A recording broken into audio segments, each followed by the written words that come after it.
Welcome to the Intangibles podcast. Los Intangibles.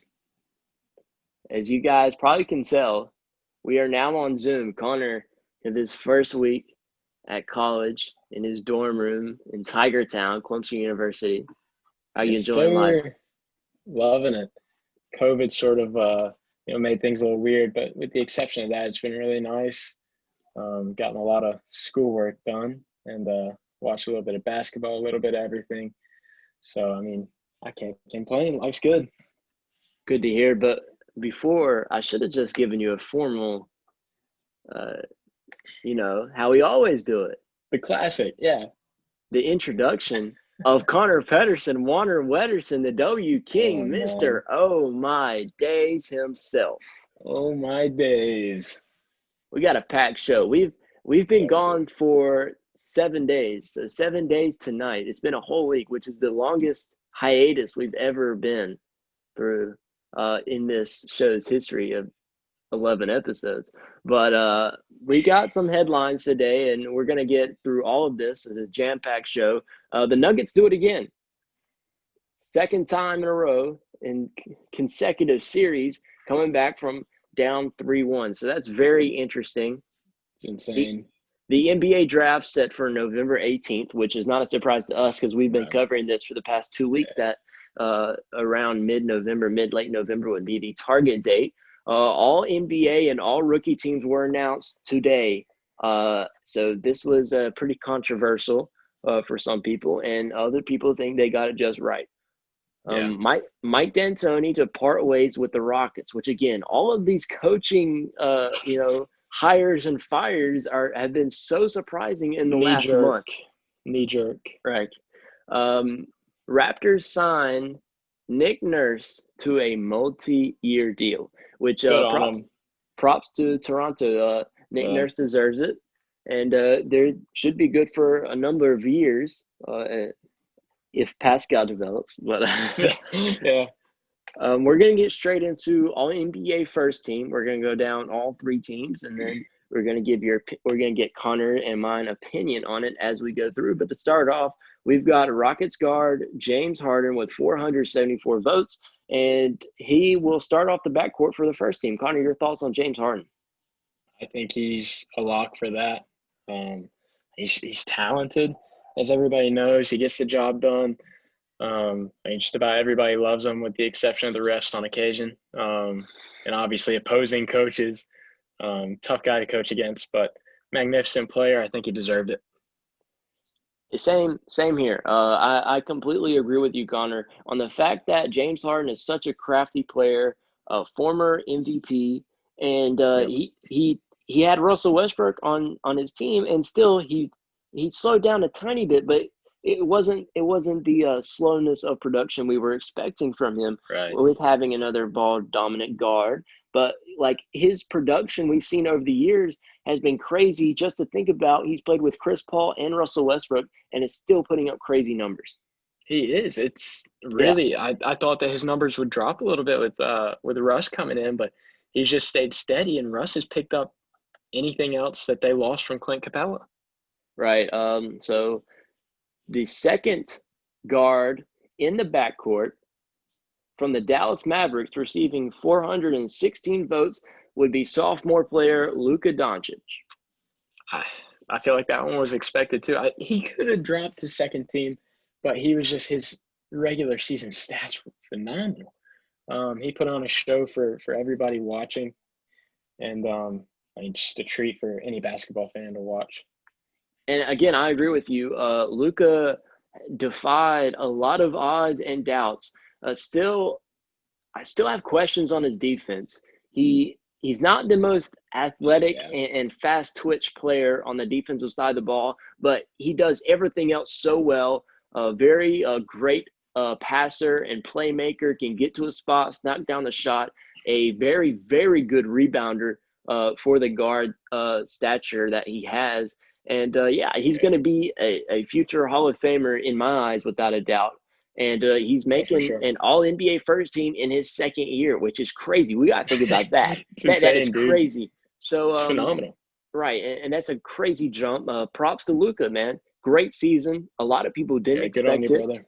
And man, just the Luka and Trae Young from that draft class are going to be so special. Of course, Oh Trae yeah. unfortunately wasn't on as good as a team as Sort Luka. of sort of like a Bradley Beal type Right. situation. So Luka has the upper hand right now in that battle, but Trae's still heck of a player. But Yeah. we're going to get into the front court. The forward position receiving a unanimous vote, 500 votes, would be Giannis Antetokounmpo. I said it right this time. Yeah. I mean, honestly, like it's hard to disagree with this pick. He's very dominant, and it's tough to guard him. I mean, what can you do to stop him? Like we said, Um, the halfback dives. just, yeah. Like, how do you stop that long of a guy? And they don't. He won Athletic. MVP, You and I can't. mean, Yeah. he's a monster. He's a freak, the Greek freak. But like it's just so like we haven't really seen that. Of course, I mean Magic Johnson esque, but you know we don't really see the tape from Magic Johnson. He's more of pass first type player. But when we see Yeah. Giannis and other than his jump shooting, which in the playoffs we didn't see that much of, and his mid range game was awful, and he wasn't knocking down the threes he was in the regular season. But then again, this is regular season awards. Giannis Hmm. was virtually unguardable, and you can only slow him down. And the teams that try to slow him down, 95% of the time they couldn't. So again, Giannis, although what he did in the playoffs this year is very fresh in our mind. This is a regular season award, and I nobody can argue with this. Yeah. Nice. Another Phenomenal. Another unanimous vote with 500 votes forward from the Lakers, LeBron James. You can't argue that. He's dominant. How do you? It's hard to stop him. He's a bull in a china shop. Another halfback dive type guy with a Right. little more diversity in his game than Giannis. But and he's and Anthony so Davis. strong. Yeah, and yeah, I guess AD is a very all around good player. But LeBron, Um, I mean, you can't argue for him to be on second team. right, and again, it's like he's not like Giannis and LeBron both receiving unanimous votes. Giannis is the better unanimous player in my eyes. A lot of people think that LeBron had a better season than Giannis, which to me is just absurd. But everybody's entitled to their opinion. But Yep. as we mentioned, Anthony Davis, he would be the center to round off the All NBA first team, receiving 455 votes. Anthony Davis, he had an impressive year considering the fact that he was playing alongside LeBron James, and Yeah. he had a little bit of a dip in his numbers, but nothing like we expected. They gelled fairly quickly, and they got him to the first seed in the Western Conference, and they look like they'll, as of right now, they're favorites to win the finals. So they have two players in the All NBA first team from the Los Angeles Lakers. I want to get your opinion on Anthony Davis. Anthony Davis is the best all around, big guy in the league. So I'm gonna stop you there. Do we Go for it. classify Ant Davis as a big?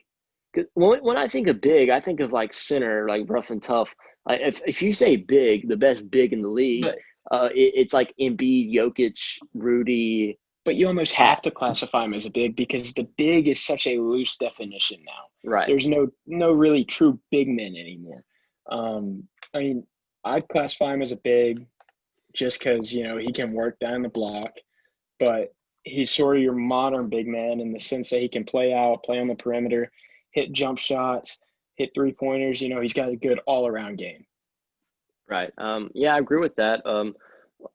Anthony Davis, you can't. As another one, you just can't argue. You can't Yeah, make a point yeah, for someone it's else an easy. Yeah. to be there. So we're just gonna get straight into All NBA second team. To start with the backcourt, we've got guard from the Trailblazers receiving 284 votes, Damian Lillard. Yeah, I respect it. Dame time. Hey, dang time. Dude's a Uh, beast. I mean, he's filthy. and it's we kind of think about what he did in the regular season. it was kind of underwhelming to say the least. Yeah. I wasn't very impressed um with his regular season performance, but you got to think his expectations were through the roof this season, and he showed up in the playoffs and in the seeding games. So, but again, his team was the 10th seed coming into the seeding The games in the bubble. bubble. Yeah. So Yeah. that's Yeah. another thing. But Yeah. again, he's better than the two other guards we have on NBA third team. Another guard from the Thunder receiving 199 votes, Chris Paul, CP3. Heck yeah. I think he earned it. He had a standout season for an aging guy, a pretty old guy in the league. He hasn't dipped like many people thought he would. He's been phenomenal. Yeah, and I see what you're coming from, and Chris Paul has been such a great leader for this team. It's going to be sad to see him go if he does, if the rumors are true about the Thunder. But yeah, Chris Paul is one of those guys that's such a great player, but can't really find a house, somewhere to call home, which is it's pretty sad just Yeah. for CP3's sake. But we're going to go to our forwards and our backcourt from the Clippers, receiving 371 votes. Kawhi Leonard. Yeah. I don't Uh, see.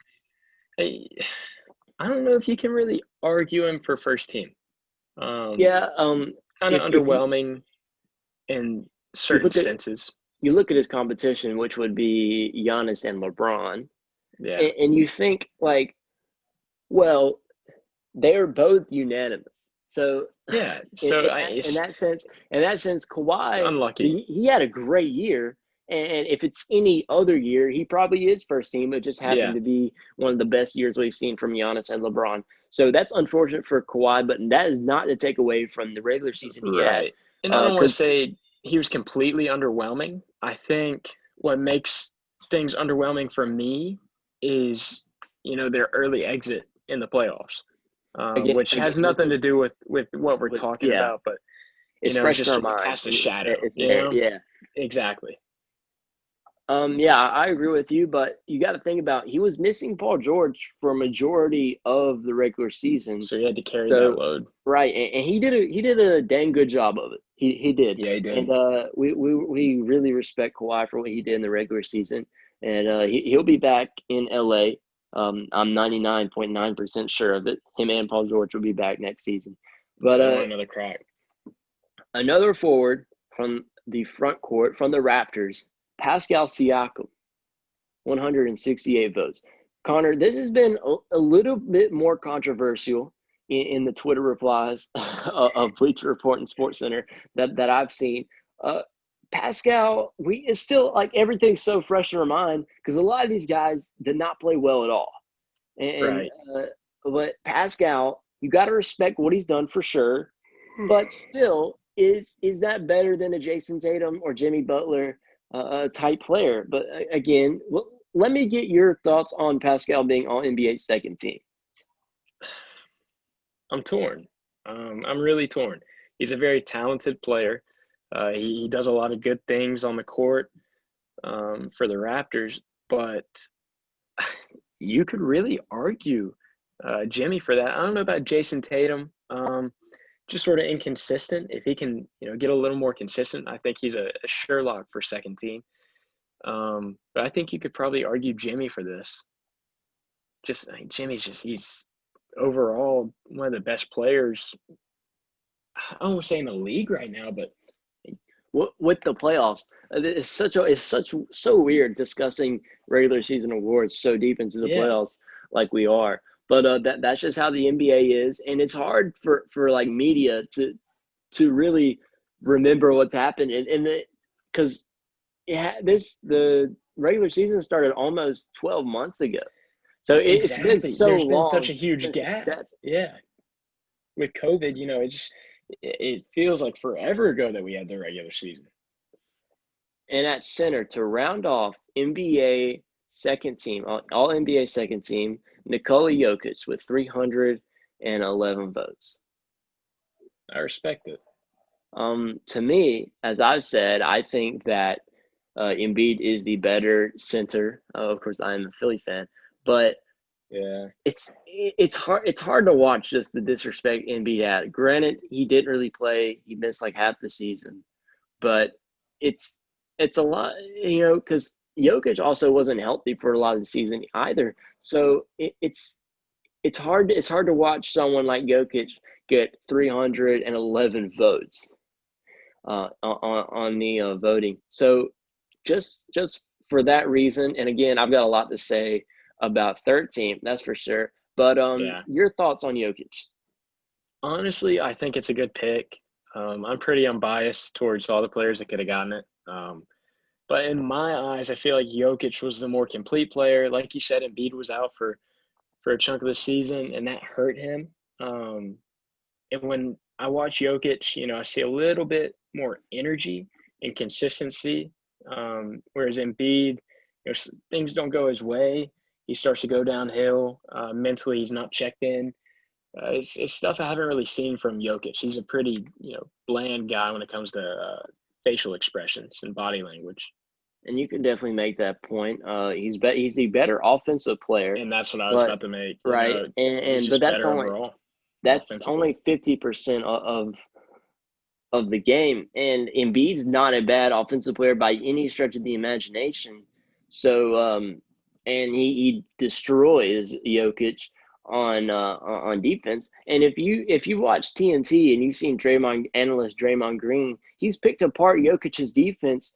And it's really exposed Jokic, but they could, like, Montrezl Harrell was too undersized and Zubac was basically too lazy. So Jokic really hasn't gotten exposed, and he had a rough time against Rudy, but thanks to Jamal Murray with 2 50-point games and a 40-point game to bail People, him out. But again, people are they're going crazy about Jokic, saying he's better than Joel Embiid, because the narrative is Embiid lost in the first round. But if you take away Jamal Murray, they lose in round one. They oh might yeah, get for sure. they probably get swept, just Yeah, like just like the 76ers did. So that you got to think about that when you compare the two. But again, that has nothing to do with the All NBA team, just because of these are regular season awards. But no disrespect towards Jokic, heck of a player, great center, one of the best centers, most unique centers we've seen ever in the NBA. oh for sure. But we're getting into All NBA third team. Guard from the Philadelphia 76ers, my boy Ben Simmons. Great to see him. Very well deserved. Yep. I love watching Ben Simmons play. If we could just I develop can't wait to see him be healthy for a full season. When he's healthy exactly, for a full season, oh my goodness, he's at least he's second team. he's so good.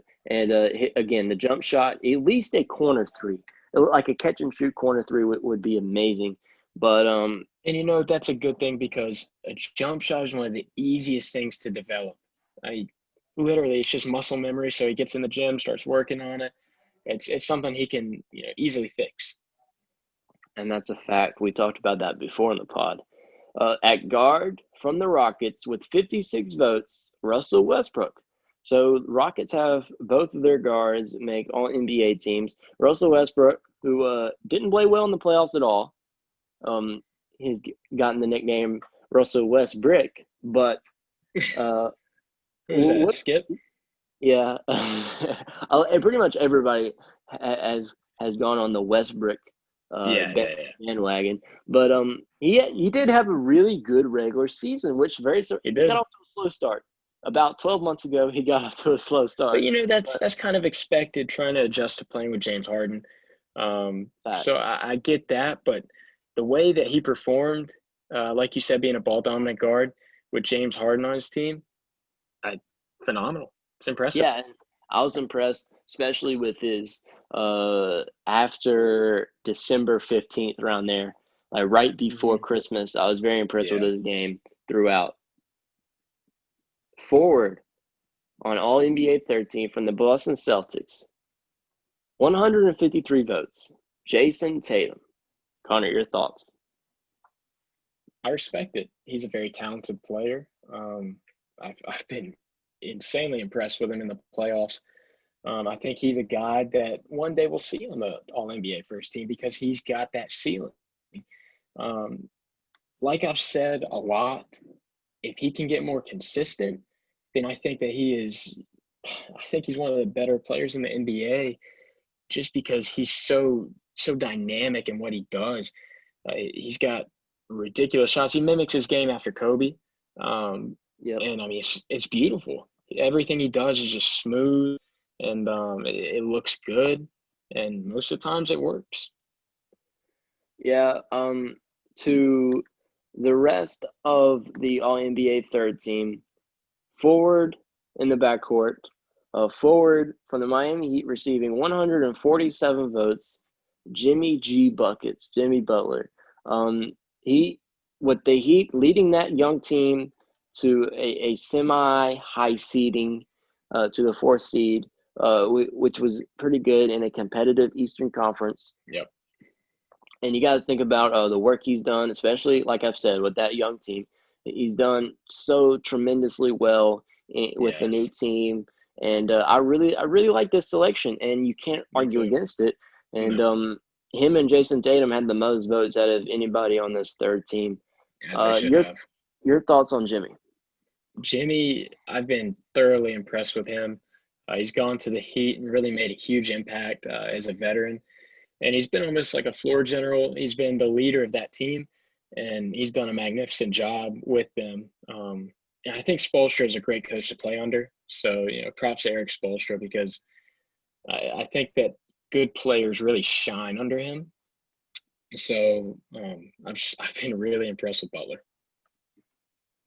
To round off the All NBA teams, with All NBA third team center from the Utah Jazz, 110 votes, Big Booty Rudy Gobert. Connor, you go ahead and speak I your know what you mind have to first. say. I think Yes, we have you similar should. takes because Rudy Gobert, offensively, he's inconsistent. He has good nights, great nights. Rebounding, he's very solid. Defensively, he's a beast. But I think you could put Joel Embiid in there instead because I think Joel Embiid's a more complete player than Rudy Gobert. No doubt. Personally, I think that offensively he has more output, and defensively he does just as much as Gobert. Yeah, and Rudy Gobert had a great season, not his best season. Joel Embiid had a great season on the time he with the time he was on the floor. And Rudy Gobert, not saying he's not deserving of All NBA third team, I feel like there could have been a better option. And if I had to make two changes, one would be Rudy Gobert would be replaced with Joel Embiid, and Russell Westbrook would be replaced with Bradley Beal. Yeah, But I then agree with that. again, you can't take away from anything they did this season because those two players. It's a very hard decision, but this is just my personal preference. I don't get a vote. Hopefully, I will in the future, Connor. That might be a goal for us moving That'd be forward. impressive. Yeah, but if I had to turn my ballot, it would be the exact same as it is, except maybe I don't know. I probably would put Embiid second team. I don't know. I mean, but it would be something like that without Russell Westbrook and Rudy Gobert. What about Jaylen Brown? I mean, Jaylen Brown, did he really have an All NBA year? I He mean, kind of go ahead. 20.3 points per game, 6.4 rebounds per game, 2.1 assists. So it's kind of borderline in my eyes. Right, and again, his defense is something that doesn't show up in the box score. He does have very good defense, but then again, uh, I would take Bradley Beal over someone like Jaylen Brown. I'd take And I'll Kyle agree with Lowry. that. I'll take Kyle Lowry over someone like Jaylen Brown. I'd take Devin Kyle Lowry Booker fills up the stat over, sheet. and I would take Devin Booker over Jaylen Brown. So Jaylen Brown, like I said, it's so Amazing. competitive this year. It Uh, is. Lots of but talent. it's really good. But again, I feel like Embiid was snubbed in my opinion. Of course, I'm a Philly fan, so you can I take can that how agree with you that. want. But logically speaking, I feel like he's the best center in the NBA when healthy and when dominating the post because you know what his impact's going to be on the defensive side of the ball. So if he's not settling for jump shots and he's being a big body and bumping around there in the paint, pause. But he's so good at that when he's not settling and he's being the physical player he is. But then again, there goes the injuries. Yeah, fair enough. All NBA rookie team. No surprises here. John Morant, unanimous all rookie first team selection. Nothing really to talk about here. No, nothing. Morant put out a tweet today. He said unanimous all rookie first team, but not unanimous rookie of the year, which is true. He should have been unanimous. Good point. Kendrick Nunn is an all NBA rookie first team player with 98 votes. John Morant with 100. I'm going to go through a list, and we're going to get Connor's takes as we go. Brandon Clark from Memphis. So Memphis have two first-team rookies on their squad. This is interesting. Zion Williamson had less votes than Brandon Clark. So there you go. As he should have, though. Both play the same position and have similar play styles. So, minute restriction. Minute restriction. So they're really penalizing the minute restriction. As they should. Yeah, Zion Williamson had 87, and then we have really a deep dive after that. Eric Pascal had 28 first-team votes. So he had 60 second-team votes, but somehow ended on the first team. But Eric Pascal stepped into that role when Draymond was hurt, and he was that stretch four that they needed to tank. And exactly. he was the shining star of the tanking Warriors. All rookie second team. Tyler Hero. He's making a great case for first team right now, but then again, it is a regular season award. Right. I feel like he's definitely better than his teammate Kendrick Nunn, but I'll agree with that. This is a regular season award. Terrence Davis, the second from Toronto, kind of flew under the radar the entire year, but he's such a spark plug type player, and we love him here. He's done wonders for that Raptors team, and it is really nothing to be said about like his production and what he's done as a rookie. Just keep in mind this is his first year. Your thoughts on Tyler and Terrence on the backcourt? I think those are great picks. Like you said, Tyler's making his case for first team. That's for sure. But like you said, regular season award. So Kendrick Nunn, more qualified than Hero at that point. But I really like both of them. I think those are great picks. For the last three players of all rookie teams, Kobe White from the Chicago Bulls with 8 first team votes, and PJ Washington with 8 first team votes. Yes, sir. You can't really argue those players. It was a pretty, other than John Morant and Zion to an extent, it was a pretty bad year for rookies. The league was stacked. So it's been interesting. But a Washington Wizard player made it, Connor. Darn tootin'. Rui Hachimura, all rookie second team, just snuck in there. Your thoughts on the all rookie teams? I think they're a good list. I think Hachimura's got a chance, honestly, to develop more and be sort of like that, go-to guy. Not go-to for the Wizards, but a very impactful player. Sort of like Tyler Hero. Tyler Hero comes off the bench and gives the Heat great minutes, plays heavy minutes. Hachimura, I think, is going to really light it up and be a force to be reckoned with whenever the Wizards can be worth a crap. His future is relying heavily on this offseason here, depending on which direction the Wizards take. So, I really like Rui Hachimura in the future. Again, like I said, it's a huge offseason for a team like the Wizards who's bit on the bubble. The bubble of the play. The bubble of the playoffs, not the not the bubble of the NBA in Orlando. But we've got some questions from Twitter. I put out a tweet and I just basically said, ask us questions from the pod. And we had a couple of responses. We picked 4 responses to feature here. First one from at PJ World, my friend Cameron. I think we just got news that his Twitter was actually suspended today, but I'm sure he'll be back. He said, "Who do you think the Hornets draft, and who should they sign in free agency to be a better team?" Connor, you've been covering this draft pretty extensively, and of course, you have a team in the lottery with the Wizards.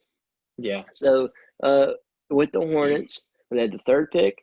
So, who would they be looking for if a draft prospect that you can't pass up on? They're pretty much going to be in the position where they either get LaMelo or James. And that's what I was about to say. If LaMelo falls, Right. they definitely take LaMelo. They've got 2 good centers in Biyombo and Zeller. So I think that they So they're definitely. I feel like they're definitely better off with LaMelo Ball in my eyes, because that's what I was thinking. If he falls, you get LaMelo. You would have a Ball and Graeme backcourt, and then again you have, when you think about the center position, you said they have Biyombo and Zeller, which they're not. Zeller, yep. They're not stars, but they're going to get the job done. Like you just took the words right out of my mouth. But if LaMelo's taken in the top 2, you take James Wiseman, because, like you said earlier, you don't want to force a pick. He's too talented. You don't want to force a pick, and we've got a small sample size of him, because we were expecting to see him in draft workouts and the combine, and because we didn't get to see him in college, right? And we haven't get to see that, so there's such a question mark there. But with that question mark comes extreme amount of potential, and I just can't pass up on James Wiseman or LaMelo Ball. No. So they're too talented. They'll be riding comfortable with either of those 2 players, for sure. Cameron. And who should they sign in free agency? This is a tough one, because Charlotte is not very exciting right now for a player. No. So I don't expect any type of big-time free agency signing, as most people would. But, again, you want to get your wing depth and a backup center or backup power forward. Because you're going to have PJ Washington step into that starting power forward role, which he just made all-rookie second team. Yeah. So once you have PJ Washington there, you'll need a backup, someone that's solid, a wing player, because I'm not sure how good Malik Monk will be this season, but you just need room to grow. You're going to be bad for the next probably 1 or 2 years, and then after that, you're the Hornets are the type of team to make a big leap through draft picks. So if I am the Hornets, I'm not worried about free agency to make my team better, because it's too much of a gamble to try and force a signing, and then you're stuck with that player, $80 million, 3 years. And like we've seen the Knicks do, and not only have they missed on signings, they've also missed on draft picks. So the Hornets don't want to turn into the Knicks, and that's why I think they should take it slow in free agency and just build through the draft. And that's and once you build through the draft, the free agents will come. They'll be willing to go to Charlotte. The perfect example of a team that really trusted the process is the Warriors. They sucked for a while, and then they got Seth Curry. They started drafting some more, Klay Thompson, Draymond Green. Did they draft Andrew Bogut too? They did, Harrison Barnes with the first pick. They've just Iguodala. He was traded. He was traded because he was in the league for a long time. Yeah, he was more of that veteran leadership when Klay and Curry were both young, and same with Draymond. And that's what I think the Hornets need to do, is keep building off of Malik Monk and PJ Washington and Devontae Graham. And Devontae Graham, or Grantham, I think. Is it Grantham?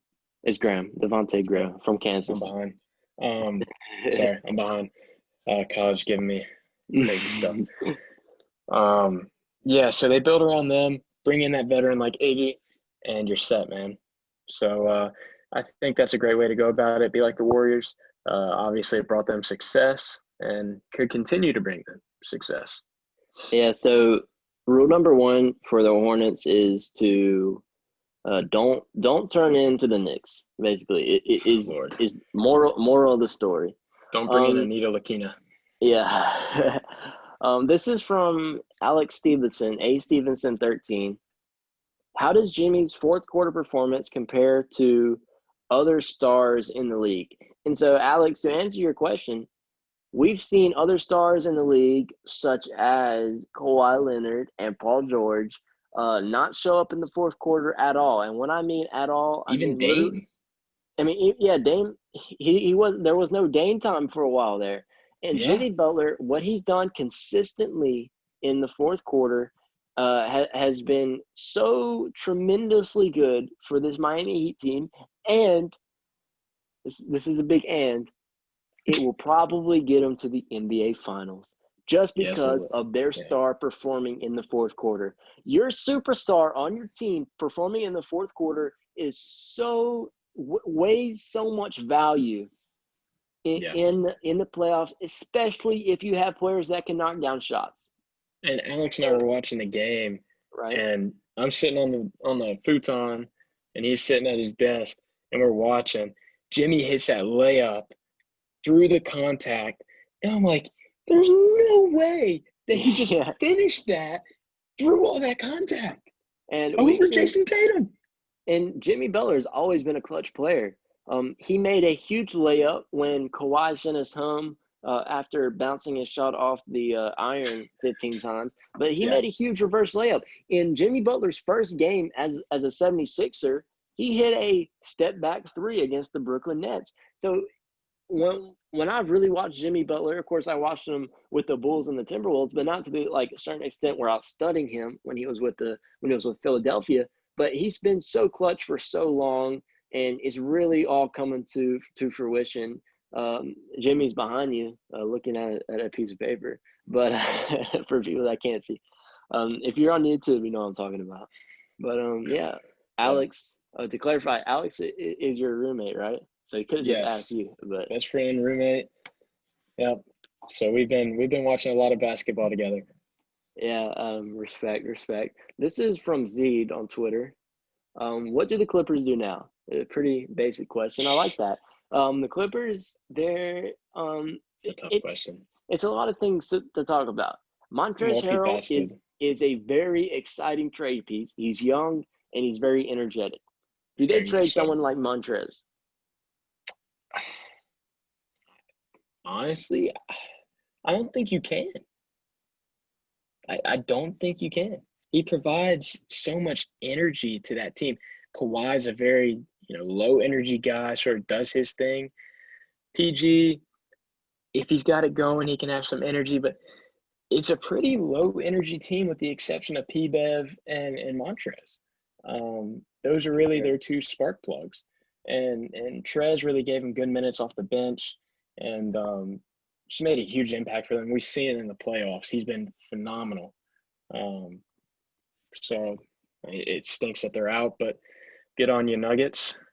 Yeah, and to me, I'm going to go a little unconventional. Go Next for it. year, this is what I want to see.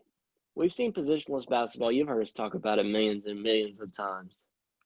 They need another wing that can get a shot because Yeah, we've seen them both get cold and they have nobody, literally no one to rely on. And exactly. they need someone. If I'm them, you have probably either Landry or Pat Bev at the one, and then you have PG at the two, and then you bring in that Go three get and that D boy guy, LiAngelo. explosive. I mean, probably not OG Ananobi, but someone like an OG Ananobi would be so good. Someone like, Robert Covington about 4 years ago, something Yeah. like that. Because Yes, Robert that's a Covington's great he's comparison. not really attacking the rim nowadays. He's more of a catch and shoot. But Exactly. like OG Ananobi, like I said, would be perfect for them. Duncan Robinson, probably not going to be able to trade for him, but again, someone that would be perfect that can get their own shot and be explosive and provide extremely good defense. Then you have Kawhi at power forward because Kawhi is a very strong guy, and at the power forward position, it's almost like you don't need your energy to translate to the team. But again, and then at center, of course, Montrezl Harrell, and that's the team I think the Clippers would get the most benefit out of, playing an untraditional type style with a point guard, 3 wings, and then basically a power forward. So that's a route I think they take. And what do the Clippers do now? I think that's what they do. They get another wing, which is crazy I to think say. that's the one piece they're missing. Right, and it makes sense because we've seen they don't have someone on the wing that can make their own shot when others get cold, and they need someone. They need one more player that can really guard up on defense, get steals, get open dunks, make open threes from the corner, not hit the side of the backboard. They need that. And the guard play is decent. They don't need a good point guard. They have Paul George and Kawhi. What's the need for a good point guard? And they have someone like you said. I'll agree with you. They don't trade someone like Montrez. You didn't take the bait, Connor. I'm proud of you. But the bait was to trade Montrez because he has good trade value and he's young. But again, they can't trade someone like Montrez because Kawhi is straight faced assassin. And when he his energy doesn't transfer. LeBron, every time he does a good play, his energy transfers electric shock through entire Lakers team. Even the babies on the sideline are going crazy after LeBron does a play. Someone like honestly, someone like Chris Paul, even for the Thunder, he did very good. Like I said, Luka, his energy transfers through that whole Dallas Mavericks team, and we don't see that with Kawhi, which is concerning to me. But we've seen him be very successful. And Paul George, he didn't have a bad series. He had a couple 30-point games in this series. He just had that one bad game, and it just happened to be Game 7. And what do the Clippers do now? And I think they get the wing. Yeah, I agree with you wholeheartedly. This next question, the final question before we get into the games and the recaps, it is from Paul, Steel Curtain PEH. Any chance Doc is out of LA? This can sort of link with the last question. Right, the way things are going in the NBA right now with coaches, he's probably out. I would expect it. But if the Clippers are any smarter than any of these other teams, with the exception of the Sixers, of course, and the Nets, then they'll probably keep Doc. Give it one more year, see how it goes. Just to point out that the Clippers don't have a first-round pick until 2027. Yeah, so you're setting your next coach up for failure. Right, and that's huge. Yeah, they're probably going to be really, really bad for a number of years if they don't get things together now. But any chance Doc is out of LA, and I think if anybody is to go, first it will be Doc Rivers. So, but I expect most of their team to come back, which is weird to say because they just got embarrassed. But speaking of getting embarrassed, we're just gonna get straight into this. I had predicted back right when the playoffs started. It was probably our second episode. I said the Clippers were going to come back from a 3-1, and it was the opposite of that. So I almost had it. Almost. But almost not going to cut it. Denver Nuggets, 3-1, coming back from a 3-1 deficit for the second time in the playoffs. So this is kind of like the Utah Jazz. Their 3-1 lead is getting overshadowed now. I want to point out our favorite stat in Game 7, the plus minus. Every starter for the Nuggets was in the positives, and the lowest one was positive 15, and that was Jamal Murray. Very interesting. He had 40 points, too. Yeah. Jamal Murray bailing out Jokic again. I'm kidding. Jokic had a triple-double. On 26 shot attempts. Yeah, I mean, that's – and Jokic, 22 crazy. Rebounds. He had more rebounds than points. That goes to speak of what were the Clippers doing on the boards. Like, literally, they weren't doing much on the boards. Yeah. But yeah, you love the plus minus stat. Jokic It's had my the baby. Yo, you've fallen in love with it. Oh yeah. Yeah, We're getting Jokic married. had the same plus minus as rebounds, 22. Crazy to think about. No. 22 Uh, rebounds. someone I was very impressed with, Gary Harris.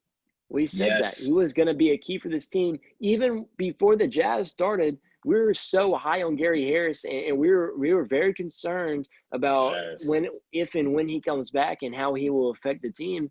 And he did phenomenal at that two guard position. He only Yes, had he 14 did. points, but he had a Put on plus minus 11 of shots. I 21. mean, Yeah, yeah. he was very, very impressive. Well, I mean, not necessarily impressive. He played up to the standards I expect them to do when they win Yes. a series Yes, me too. against a top tier team. Uh, but Paul Millsap again, he has been the worst starter for this team. They're literally, if they had someone other than Paul Millsap and kind of, I'm not even gonna say stretch the floor, but Paul Millsap, to me, he's kind of lazy on the defensive side of the ball, and he looks a little out of place with this team. Even though he does some things well, and the key for him is to get to the free throw line, and he shot 0 free throws um, Yeah. in last night's game. So again, Paul Millsap getting away. He's Western Conference Finals. Paul Millsap, thought I'd never say that, but here I am. Wow. Ball didn't play at all. I mean, when are they going to unleash him? He's kind of like a cheat code. That's what I'm wondering. Torrey Craig got some minutes. Torrey Craig played 19 minutes. He was underwhelming, but he didn't get the shots he wanted. But yeah, they played good defense on Six Torrey Craig. rebounds in 19 minutes. Right. He definitely wasn't bad, but it wasn't the production they needed. But they were playing up on Torrey a lot. We Yeah. saw Mason Plumlee get just a handful of minutes with 7 minutes. Monte Morris, who was he didn't play his best, My but boy still, Michael Porter Jr. yeah, I was about to get to Michael Porter, but Only Monte 15. Morris could have been better. But Oh, yeah, for sure. Michael Porter Jr. Who's had the hot hand all the just had playoffs. 2 points though.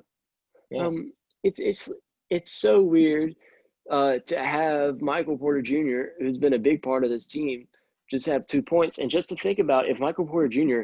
gets the hot hand against the Lakers, we could be looking at a Nuggets team in the finals, which is so crazy just to say. Right. But yeah, what are you looking for Michael Porter Jr. going forward? I'm expecting heavier minutes in the future. A more important part of the offense. Sort of more of a six-man type beat, you know. I expect more growth overall defensively. Once he can do that, you know, sort of up his passing game, I think he's going to be a very high-level player. Yeah, and any last thoughts on this incredible Nuggets stat line before we get into the Clippers? No, we can just dive into the Clips, man. All right, I'm disappointed with Kawhi, disappointed with PG. Clip There you go. City. That's all I got to say, man. Let's All I got to just say. point this out. Rodney McGruder had the highest plus minus for any player on the LA Clippers, and he played 1 minute, and it was 5. Should have played Rodney Wow. McGruder more. What are you guys doing? Yeah. Kawhi, a plus minus of negative 21. Paul George, plus minus of negative 20. Kawhi shot 27% Yeah. from the field, When your stars are 28% from going 3. when your stars are going 6 of 22 from the field and 4 of 16, you're never going to win ball games. You're going to get blown out most of the time. Paul George, who had 10 points in 38 minutes, shot 25% from the field, 18.2% from 3. And this is the crazy thing to me. Kawhi Leonard didn't attempt one free throw. He was 0 of 0 from the line. Paul George was 0 of 1. Their best 2 players, superstars, MVP caliber players, didn't make 1 free throw in a game 7. Absurd. Game 7. Like, seriously, why? What has happened to this team? I don't understand. Like, seriously, it baffles me. I don't understand how they were just capable to play this bad. Wish I could tell you. It's crazy. Patrick Beverly actually wasn't terrible. No. He didn't Pederson's look bad. phenomenal. He didn't look bad. In the game watching. He didn't have a very bad stat line either compared to his teammates. Pat Bev played 30 minutes. He had 11 points, 4 of 7, 1 of 2 from behind the arc, and 2 of 2 from the line. He also had 6 assists and 5 rebounds, and a plus minus a positive 4. So Pat Bev played very well considering the circumstances of his 2 stars just getting cold for absolutely no reason. Yeah. So, like you said, Pat Bev could be the point guard they look to next season. Yep. Let's talk about Marcus Morris. He was, I mean, the box score doesn't really do him justice. No. He was worse than what the Yeah. box score says. Only -11. He had 26 minutes. He shot 2 of 9 from the field, 1 of 6 from 3. You would have thought it was worse though. Yeah, I seriously, I thought it was worse. He looks so out of place. He does, and he's a very veteran player, and he's caught up in his competitive spirit, and he makes too many frustration plays, too many forced Yes. plays. And you at some point you would expect him. You were halfway expecting him to play hero ball, and even when he was playing hero ball, he couldn't even get to the spot he wanted to. So, Right. I wasn't very impressed with Marcus Morris Sr. Not Montrezl much to Harrell, say. right? Montrezl Harrell led the team in points, and he didn't play good. I was not No. impressed by Harrell at all this series. He shot well from the floor. He had 7 of 10. Outstanding box score. He had 3 rebounds. Your backup center, the He should sixth have more man of the boards, year, but 6th man of the year, 3 the one rebounds. thing that makes his box score better is that he actually scored. He picked up the Yeah. slack from Kawhi and PG, and I think that alone can sort of help his box score in the sense that nobody was scoring, so might as well take it on. Yeah, the atrocious guard play continued down to even Lou Will. 27% from the field, 25% from behind the arc. Lou Will played 24 minutes and had 7 points. He had 6 assists, though. I'll give it to him. He had a positive plus minus, but he just like nobody on this team was good enough. The fact that they had the lead for a while, from a lot of the game, is going into the half, and it was just taken away by Jamal Murray and Nikola Jokic. But it's just sad to see this team go. So It much is. hype around them. I picked them to win the NBA championship. So did you. And it's like I don't understand how Paul George and Kawhi, 2 great players, how can they be this bad? I mean, they've I showed wish I could tell before you. how good Yeah. they've been. I just seriously, it It's blows my disappointing. mind. JaMychal Green getting 23 minutes in a game 7. Never thought I'd say that. He shot. He didn't play terrible. 33% from behind the arc, 57% from the field. Literally had a neutral plus minus of 0. So JaMychal Green didn't play horrible, but again, he's not the type of player you want playing 23 minutes. But they had their starting center, the only 7-footer on the roster, Zubac, and they're going against what many people think are the best center in the league, and he only plays 14 minutes in a game 7.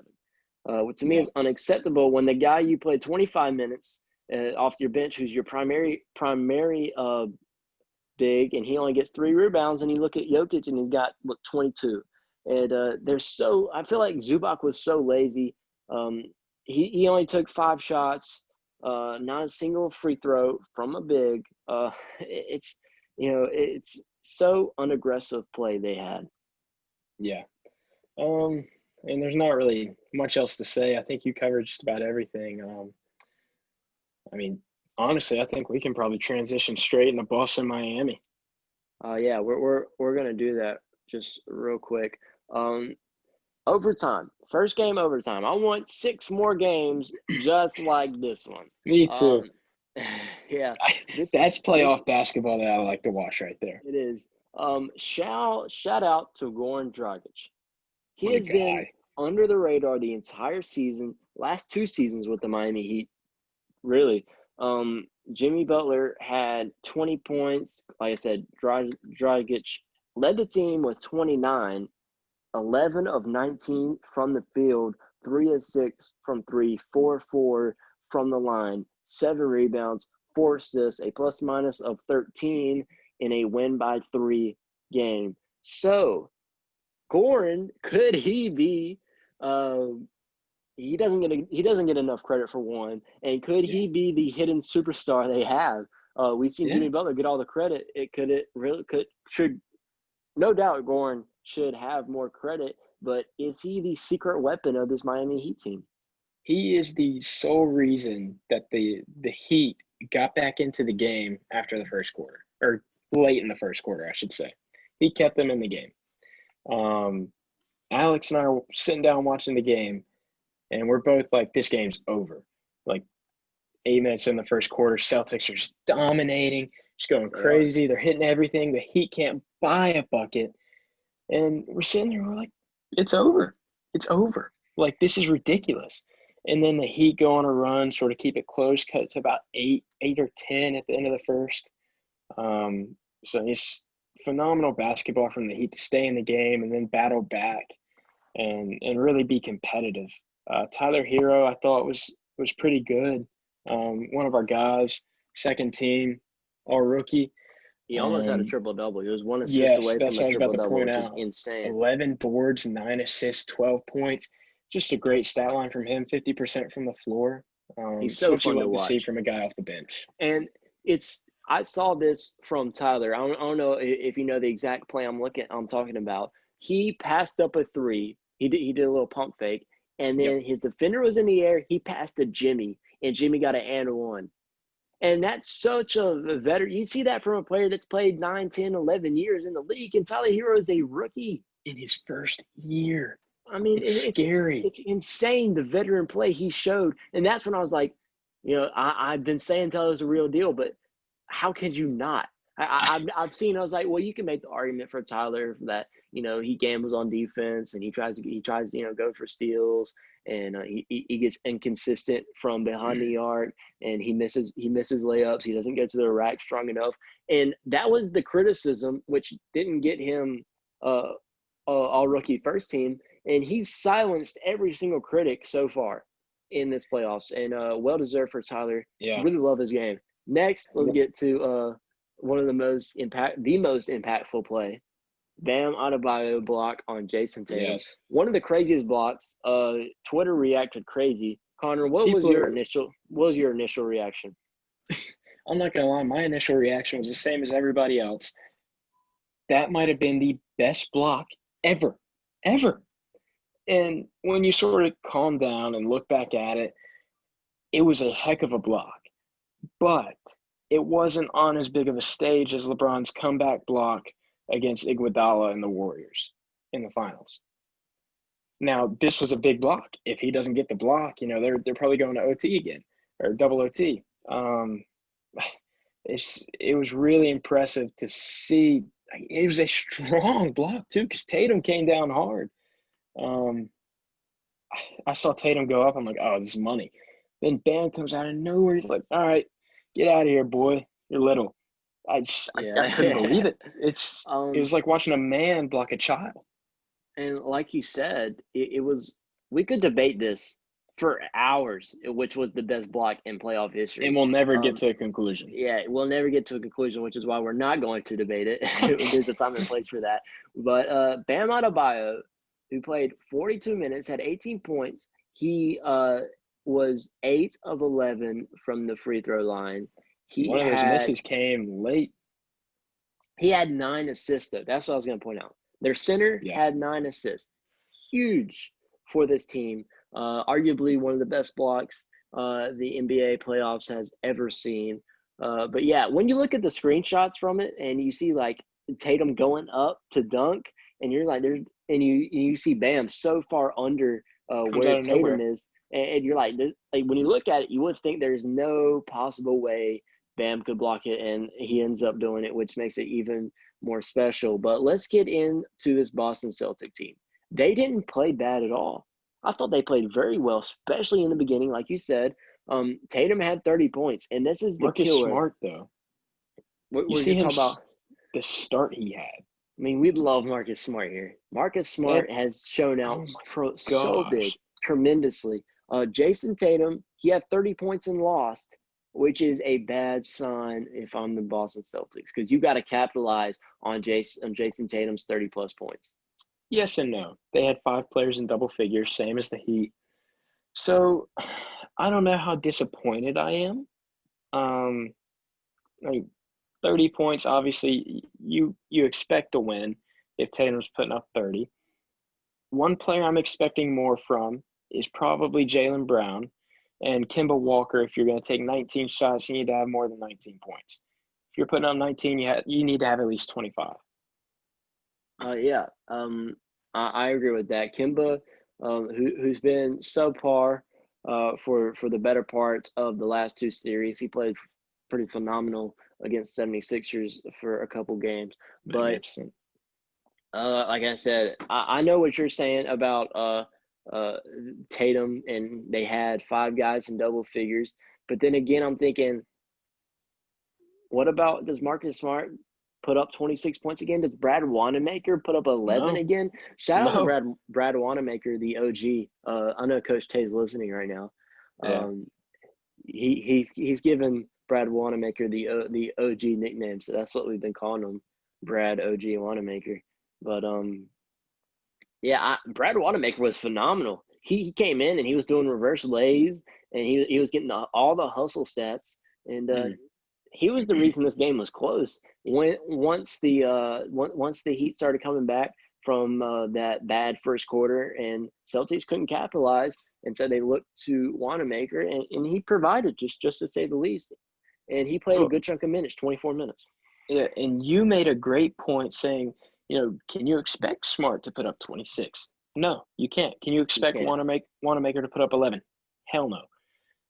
But what you're expecting is Jaylen Brown to put up 20 to 25, Kemba Walker 20 to 25, then, Marcus Smart 10 to 15. So that's more what I'm expecting. I'm not expecting Tice to put up more than, 4 6 points a game. Which is I'm why just expecting Robert him to be a Williams should body. play. Yeah, Robert yes, Williams should exactly. play 20 minutes plus. Robert He Williams should be is playing you so about good. 25 minutes in my eyes. He's so good to me. Grant Williams He's again talented. is also very good at that four Only three playing four 10, five 10 minutes, yeah. position, right?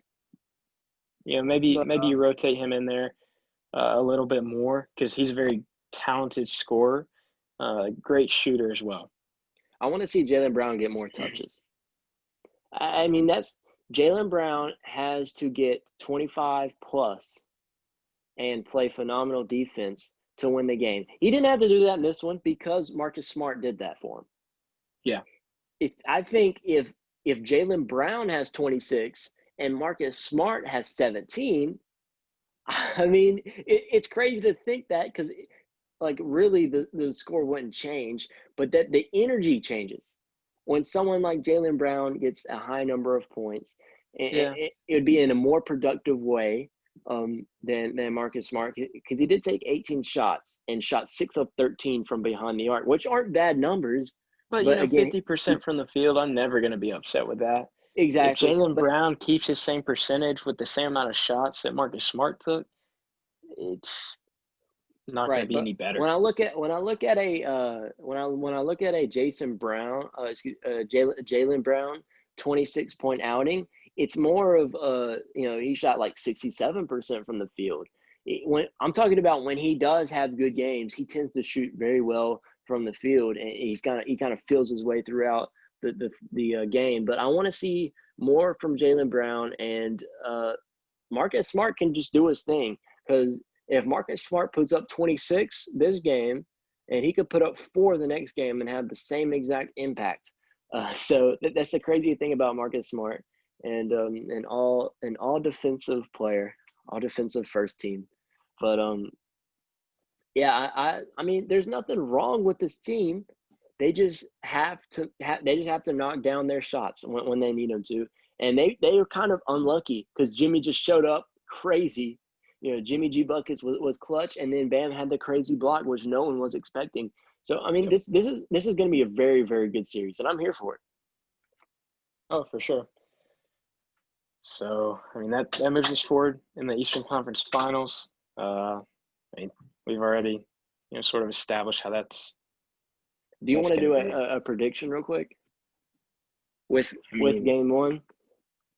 I'm still I've got Heat in 7, but it's crazy this series. Just to think that we could have 6 more games of that. I'm going to agree with you. Heat and 7. I think that's a good take. We're sorry, Coach Tay, but Yeah, we're gonna move I on. really We're like just the gonna do Celtics, but the Heat are just a more complete team. right. Um, we're gonna do a quick rundown of the Western Conference Finals, our predictions, and what we think will happen because we do a great job of that here.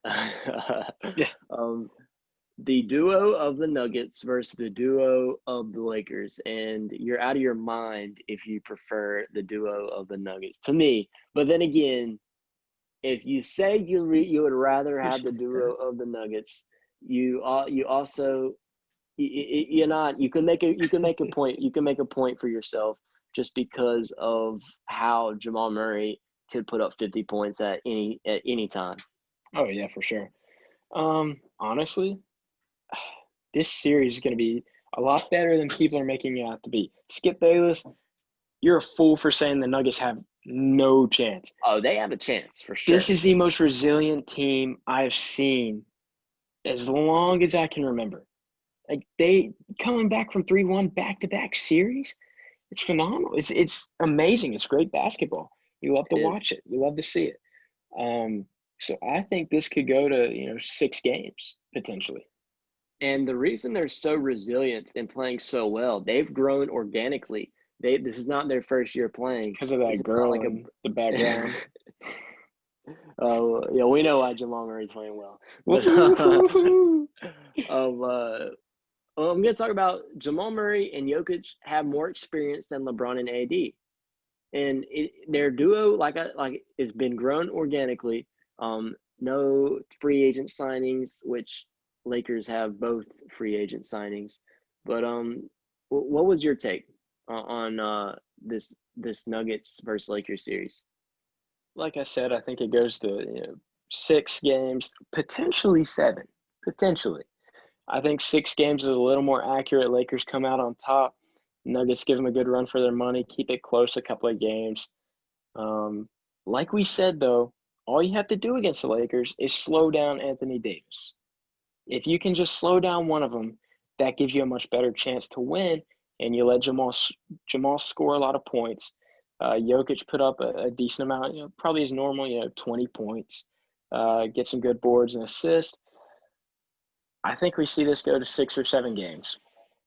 I think it's going to be a very, very competitive series, without a doubt. More than And people are making it out to be. for real. And I have Lakers in 6 as of right now, but it's going to be a very competitive 6 games. For sure. Uh, it's going to be like uh, what was expected from the Trailblazers and Lakers series.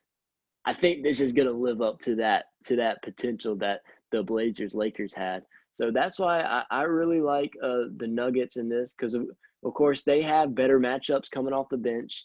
They have better matchups on the wings because we don't know what we're going to see from Danny Green. We don't know what we're going to see from Rondo or KCP or Kuzma. So I like PJ Dozier against this team.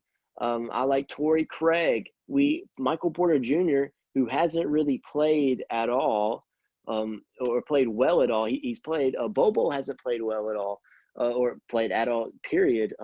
It's like Paul Millsap could have a good game at any point. So this team is full of potential. We've said it even before the playoffs started that the Nuggets have the brightest future in the NBA, and just to think that they could have an NBA playoff because we were like, if you don't make the playoff, the finals in the next 4 years, this would be a failure. And they could do it, and it hasn't even been year one yet, which is so crazy to say. And we were all down and out at them when they were down 3-1. So if this would be crazy for the Jazz if they had 3 chances to get this team knocked out of the playoffs, but then they failed, and now they could be in the NBA Finals. Yeah, I mean, this Denver team has a lot of potential. So maybe we see some more resiliency from them, take it to 7. But I'm gonna stick with Lakers in 6. So I guess we'll see how that plays out. Yeah, so we seem to be in agreement there. One more thing before we leave the pod, Mike D'Antoni's situation. He said that he will not return to the Rockets, which is shocking news, and he will be a coaching free agent, like we said before, the very beginning of the pod. Where do you see him fitting? There's a plethora of teams, really. The Sixers. I think the Sixers. The Bulls. I'd love to see him with the Pelicans, with Lonzo, Drew, Josh Hart, Zion. Brandon Ingram, Zion. That would be a great fit for him. Incredible. Again, the Pacers, who already have all-stars like Oladipo and Sabonis, and have a great player, have a great big in Miles Turner, and they have Malcolm Brogdon. So have players like that, and I really like the Pacers or the Pelicans. And of course, I'd love him at Philadelphia because it would force the front office to get shooters. So you can never go wrong with that. Oh, what's your take on where D'Antonio might, where could he end up? You really took the words out of my mouth. I like the Pelicans. I think that's a great fit for him. Philadelphia would be lucky to have him because he's such a brilliant basketball coach, great basketball mind. I could see him doing well with the Bulls too, with Zach LaVine, Kobe White, Markkanen. I really like the talent that they have on that team and what he could do with them. I wrote an article for the Blue Collar Media Group. I am a columnist for them, and I went through those 4 teams that I mentioned. I went through in-depth analysis. So if you're looking for more on this situation, you can head over to bluecollarmg.com and you can read my article. It should be the first one there, the featured post. So anything you want to take away from this episode? Did anything stand out to you stats wise? All NBA team, all rookie team? Just final thoughts before we end it. Honestly, I think we established pretty much everything. A few snubs that we both agreed on. I thought we were we agreed on a lot of stuff this episode with our predictions, but I thought they were pretty concrete, pretty clear, honestly. So I'm pleased with the coverage and the gorgeous face that I've been getting looks from the entire episode. Jamal Murray's girlfriend Harper here alongside me. They call me Mr. Studio Girl. Yeah, she's been looking at me the whole time. I've been seeing Jimmy's face like the whole time. Yeah, Jimmy's like, yeah.